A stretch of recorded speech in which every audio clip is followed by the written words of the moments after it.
I am so tempted to explore your career capacities, but you have mentioned Grenada twice, and I want to go there. Less than 10 years after independence, this 133 square mile island got invaded by America in 1983. Where were you at the time, Dr. Jules? I was doing postgrad studies on a CEDAR scholarship at Cahill, University of the West Indies in Barbados. What was your reaction? Well, very positive and supportive. I was part of a grouping of an organization on campus called the Union of Democratic Students, Mm-hmm. which brought together students of left orientation from across the region, some of whom were members of left-wing organizations and parties. And we, because we were, at the University of the West Indies, was like a sort of Caribbean melting pot. There was a lot of solidarity work done on behalf of different movements and so on. And at that time, Grenada was very much in the news because of the machinations of Giri. Giri had set up links with Pinochet and so on, the other fascist regimes.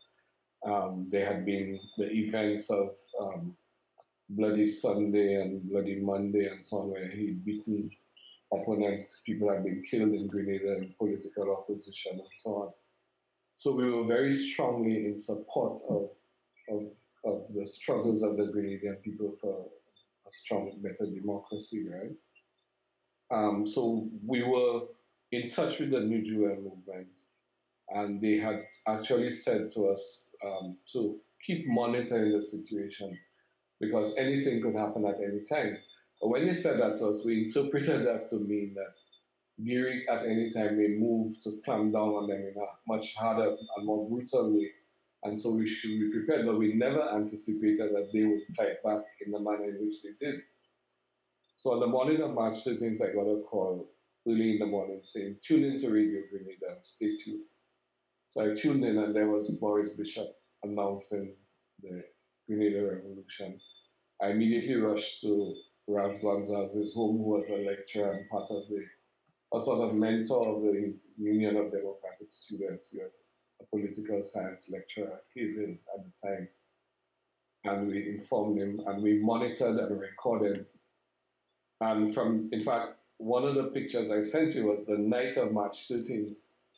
There's a picture of Dr. Gonzalez addressing a rally we had on campus, calling on the governments of the Caribbean to recognize the new government.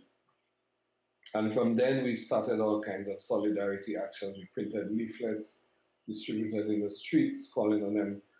There was a meeting of heads of government in Barbados, an emergency meeting to discuss the Grenada situation. Ricky Singh, who was editor of the Guyanese, who was editor of the Caribbean Contact, which was one of the best Caribbean newspapers at the time, monthly, put out by the Caribbean Conference of Churches.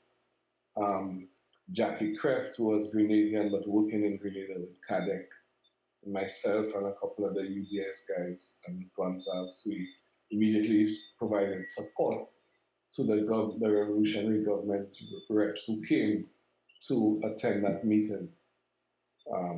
Thankfully, luckily too, they had the support of Michael Manley and Brunham, and so the government agreed to de facto accept the new government. And then shortly after that, Bishop asked us whether we want to come to work in the revolution because we were very short on skills and they needed assistance in some areas. So my cousin and I agreed to go work for the revolution. So I abandoned my studies at Cahill and got involved in organizing the National Literacy Campaign, and then subsequently was made permanent secretary and chief education officer. But Dr. Jules, I'm curious about something. You're this young man in your early 20s. You're studying for your master's degree, and you're called by Maurice Bishop. You left your studies, which upon completion you might have been placed in a position making more money and living a more comfortable life, but yet you went to Grenada. Why? What drove you? Well, because remember all through my formation from a teenager, we always talk about Caribbean society and the need to create a better society, a more just society. For me, what was important was not money, but commitment, creating a better society for everyone. And for me, the Grenada, Maurice Bishop and I represented the one opportunity in terms of actual government and power to shape a different type of society, to create a society that was more caring, where the workers and the poor were treated better. So it was an easy decision to make. I want to call some leaders, Dr. Jules, in the 60s, 70s, and perhaps 80s in the Caribbean, and give me a one-line response to how each resonate with you. Okay. Michael Manley. Uh, Manly. Sort of indecisive, well-meaning but indecisive leadership with an option for the poor. Dr. Eric Williams. Deep scholar, rooted his politics in solid scholarship. Forbes Burnham. A bit of a pretender, um, parading on the progressive political stage, but still having made some meaningful contribution. Eric Gary. Um, Tyrant and posturer. We cannot omit Errol Barrow. Barrow, very deep man of the people. I don't think Barrow's philosophical depth has been properly recognized in Caribbean history. Dr. Fidel Castro. A man of the 23rd century. Dr. Walter Rodney. Uh, one of the most powerful Caribbean intellects that was cut down even before it really reached its full bloom. I want to go outside the region to Dr. Julius Nyerere of Tanzania. What comes to mind? Humble leadership, commitment, simplicity, committed to the poor. And then, of course, Singapore's Lee Kuan Yew. Another man of the 23rd century. Dr. Jules, just a little bit longer on this segment of your time of your line. Describe Maurice Bishop through the lens of a young man in his 20s. Well, Maurice Bishop himself was not much older than I was, probably about 10 years older at the time. He was in his early 30s when he took power.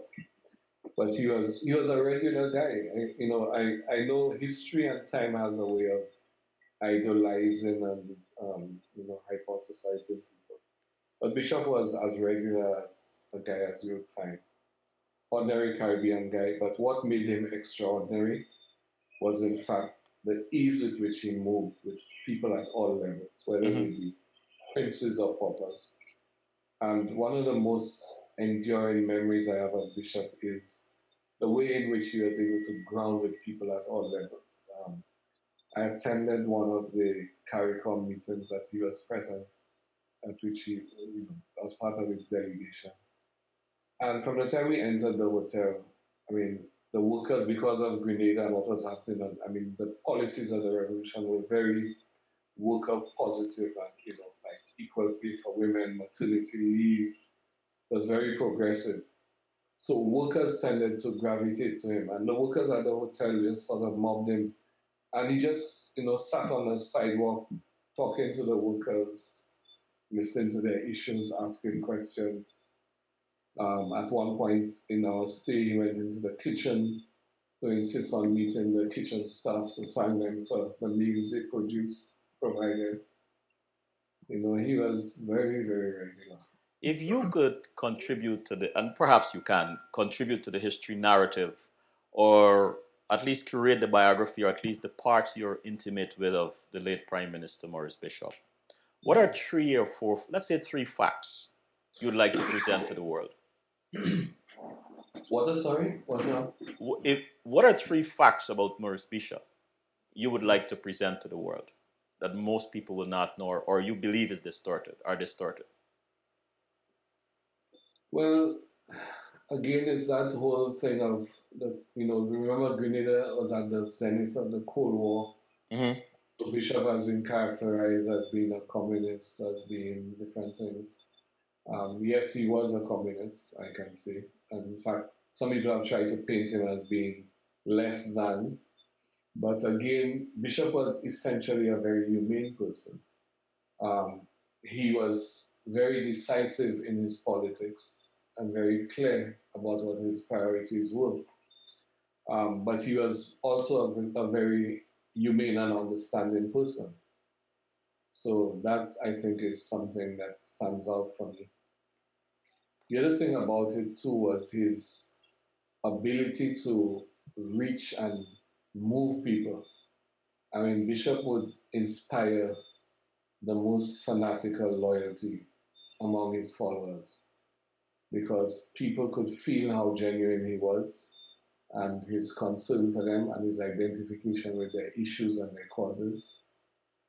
The third thing about Bishop was his analytical ability. I mean, his mind was, he had an extraordinary mind, an ability to synthesize and cut to the heart of an issue and really get into a deep discussion of strategy and tactics on how a matter should be resolved. And the fourth thing that was really outstanding for me is the confidence that he placed in the persons with whom he worked. I mean, as PS education, if my minister was out, I literally had absolute power to do whatever I felt was necessary to be done, as long as I had discussed it with two or three other ministers, regardless of their portfolio. Once there was an agreement that yeah, this was something that was necessary, I could proceed to do it. Mm-hmm. If I may go to the chat room, Sam asked, do you see the O.E.C.S as complementing the work of CARICOM or hindering it? No, I see it as complementing it. And in fact, one of the things statements are made publicly because people tend to compare and contrast CARICOM and the O.E.C.S.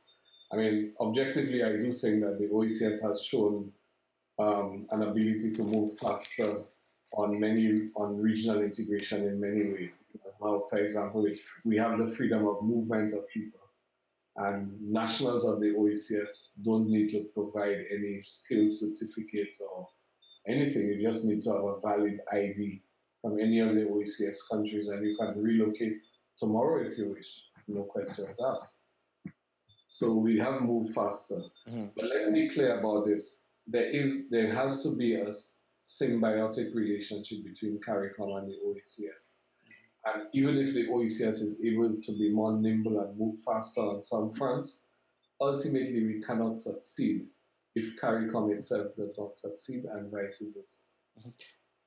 When you first took over as Director General, what were some of your biggest priorities?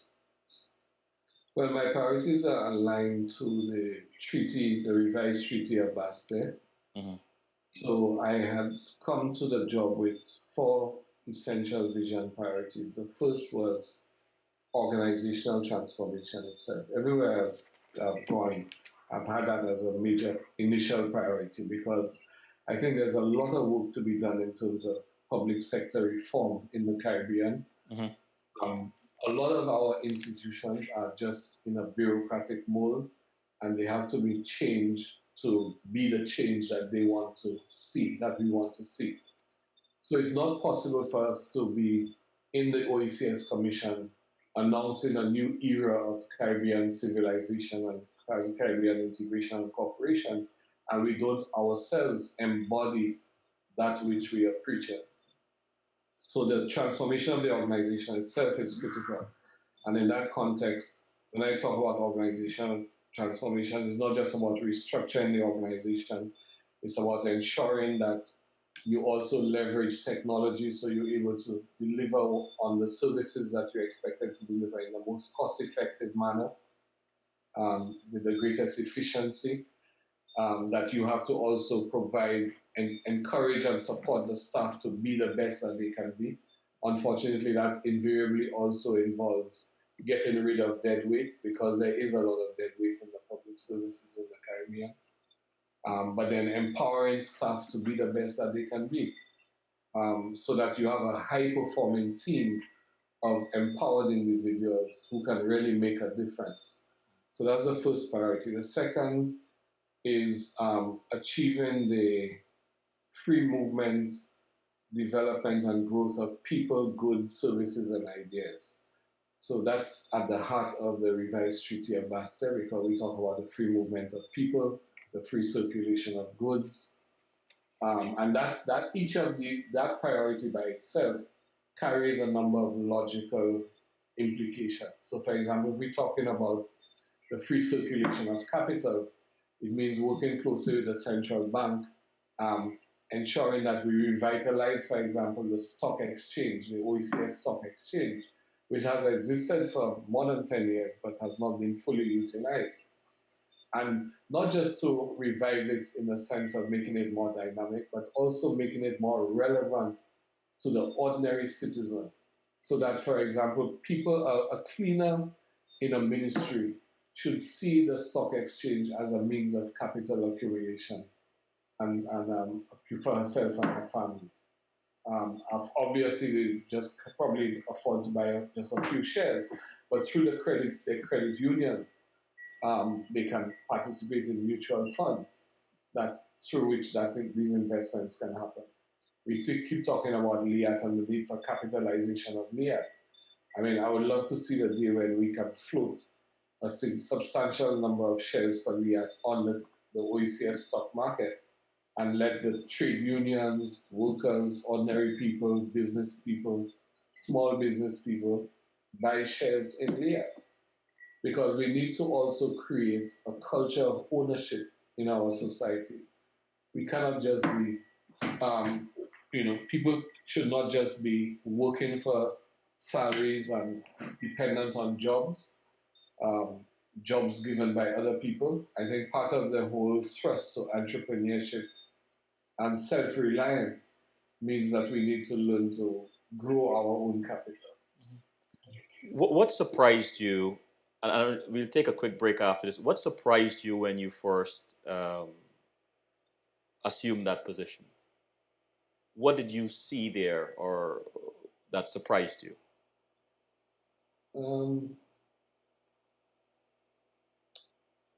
Well, the opportunities that we are not making use of. Mm-hmm. I think that was surprising for me because, I have a very different way of looking at things. Sometimes when people see problems, I see opportunities.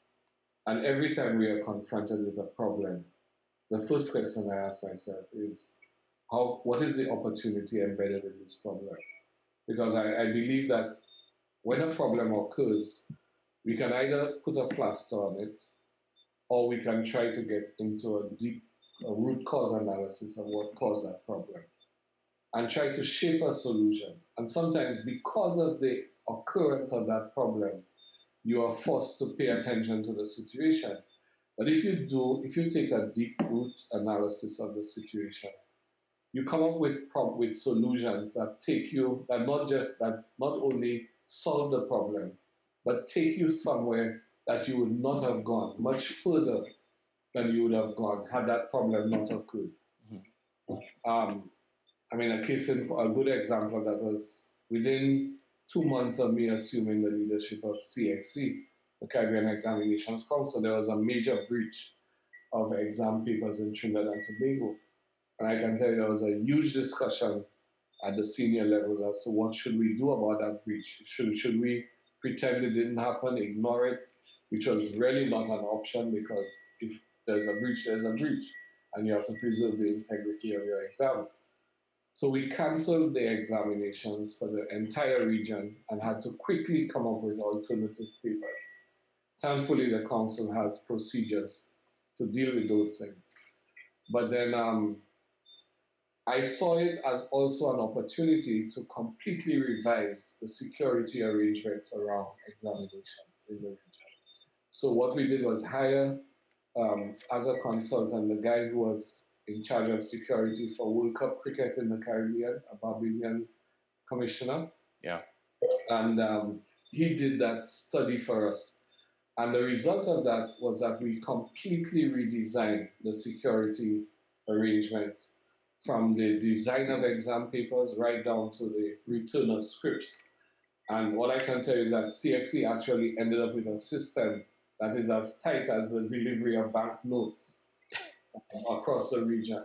Wow. And more than that, we even employed ethical hackers who were constantly trying to breach our systems. They were paid to try to breach our systems to ensure that we are always as secure as we want to be. Dr. Jules, the questions are coming in, and we have just been less than 15 minutes. This is going to be a very quick break, and then we'll get back and get right into it. Sure. All right.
We are back with Dr.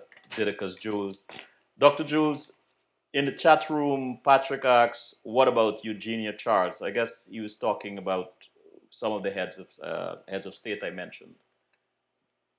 Well, let's be clear. For me, if I am to judge Eugenia Childs ideologically, I have a completely different worldview from her.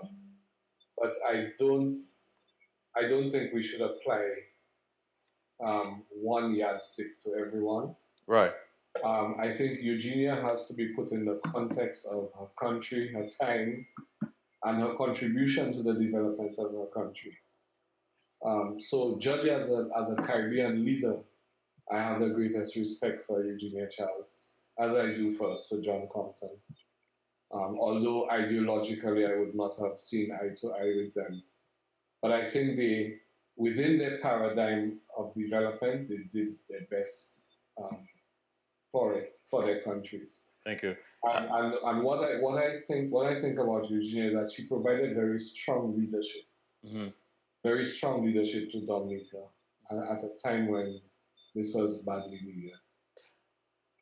Sam asked, as a follow up to my question, why do you think CARICOM has failed to deliver on a vibrant integration of its people vis a vis free movement of skilled people or even unskilled people? Well, you see, CARICOM represents a dream and an aspiration. And you have to, that's why I made the comments, one of the comments I made earlier when you asked about people like Barrow and Eric Williams and so on. Mm-hmm. The founding fathers of CARICOM displayed a level of vision and commitment that I think is yet to be matched on the contemporary scene. I was saying recently to some people, when you consider, for example, the revised Treaty of Bastia that brought the O.E.C.S. into this solid union, was actually signed by Maurice Bishop, Eugenia Chelos, Verburg, and a number of other Caribbean leaders. Now, you cannot get as polar opposites as Eugenia Chelos and Maurice Bishop in terms of a development perspective and ideological perspective and all of that. And yet they were able to sit at the same table, Mm-hmm. sign an agreement for integration of their countries that actually brought the O.E.C.S. to the next level.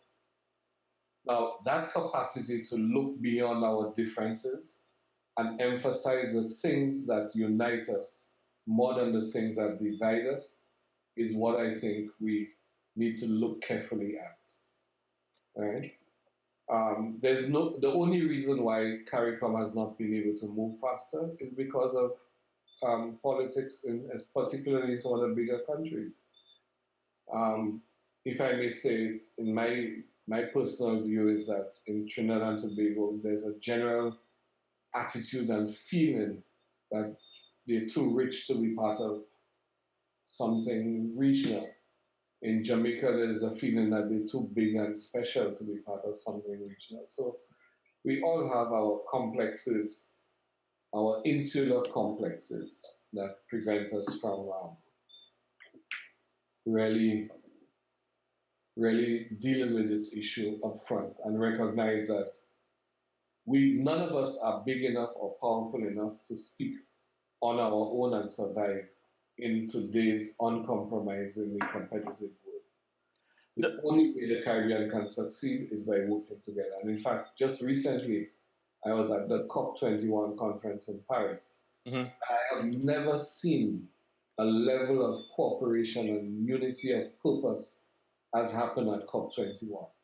And that is why the Caribbean was able to make even some of the major players shift their position from a 2 or 3 degree position to a 1.5 position. It is true that 1.5 did not prevail as the final arbiter, but there was sufficient recognition of the importance of the 1.5 degrees for survival that I think we have been successful in that on that front. But it is going to be a continuing battle. What do you think is responsible for this? The threat of climate change that presents in itself a common pain? What do you think?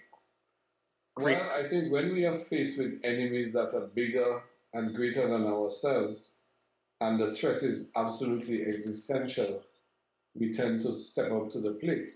Mm-hmm. But it shouldn't take an extreme threat to take us there. If this is what we can achieve in bad times, then we can achieve even more in better times.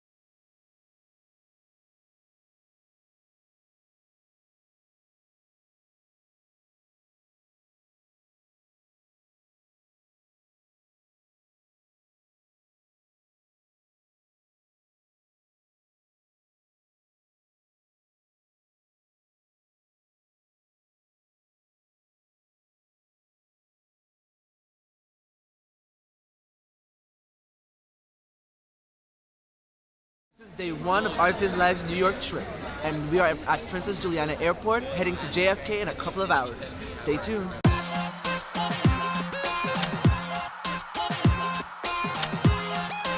O.E.C.S Live!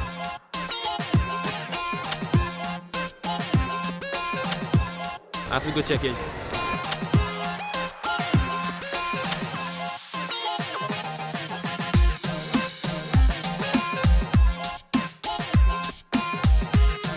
Dans l'avion, ça y est, on est bien reparti, ça va être génial. O.E.C.S Live!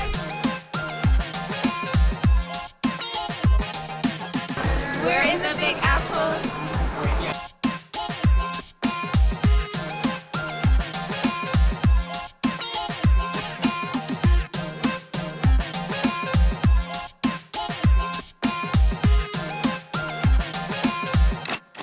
Continue your journey.